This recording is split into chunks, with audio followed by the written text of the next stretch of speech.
Hi hello friends, welcome to my channel Sri juice notebook. I hope అందరూ కూడా SA biology exam బాగా రాశారని నేను ఆశిస్తున్నాను. నేను కూడా 10th మార్నింగ్ సెషన్ ఎగ్జామ్ రాయటం జరిగింది. సో ఏదేమైనప్పటికీ మనం ఎగ్జామ్ ఎలా రాసాము అనేది కీ చూస్తే కానీ మనకి అర్థం అవ్వదు. ఫ్రెండ్స్, మన ఛానల్లో 10th రోజున మార్నింగ్ సెషన్కి సంబంధించినటువంటి కంటెంట్ మెథడాలజీ బిట్స్ని వీడియో చేసి పెట్టాను. ఎవరైనా చూడని వాళ్ళు ఉన్నట్లయితే ఒకసారి చూడండి. నాకు గుర్తున్నంత వరకు రాసి వీడియో చేశాను. క్వశ్చన్స్ మాత్రం చూడగానే ఈజీగానే అనిపించింది.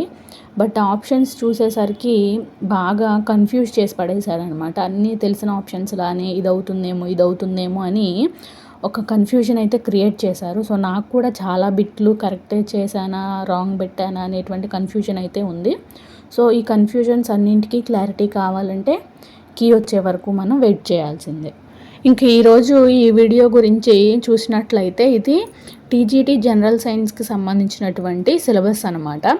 ఫ్రెండ్స్, ఈ టీజీటీ జనరల్ సైన్స్కి మన ఎస్ఏ బయాలజీకి కొంచెం సిమిలారిటీ ఉంది. కొంచెం కాదు, 80% సిలబస్ అనేటువంటిది సేమ్ అనమాట. మనం ఎస్ఏ బయాలజీకి ఏదేదైతే చదివామో 6th నుంచి ఇంటర్మీడియట్ లెవెల్ వరకు సైన్స్ కానీ బయాలజీ కానీ బాటనీ, జువాలజీ, ఇంకా మనం చదువుకున్నటువంటి పర్స్పెక్టివ్స్, సైకాలజీ, జీకే ఇదంతా సేమ్ టు సేమ్ అనమాట.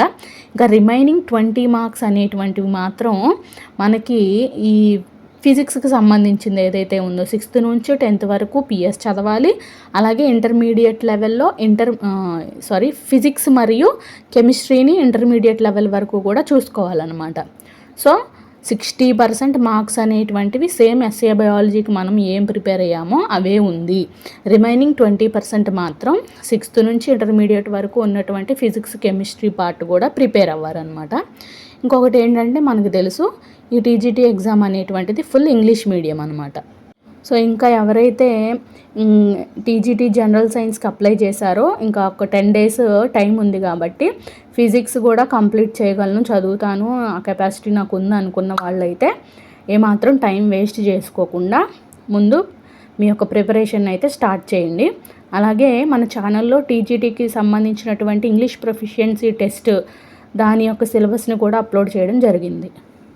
సో అది కూడా ఒకసారి చూడండి. ఎందుకంటే టీజీటీకి ముందుగా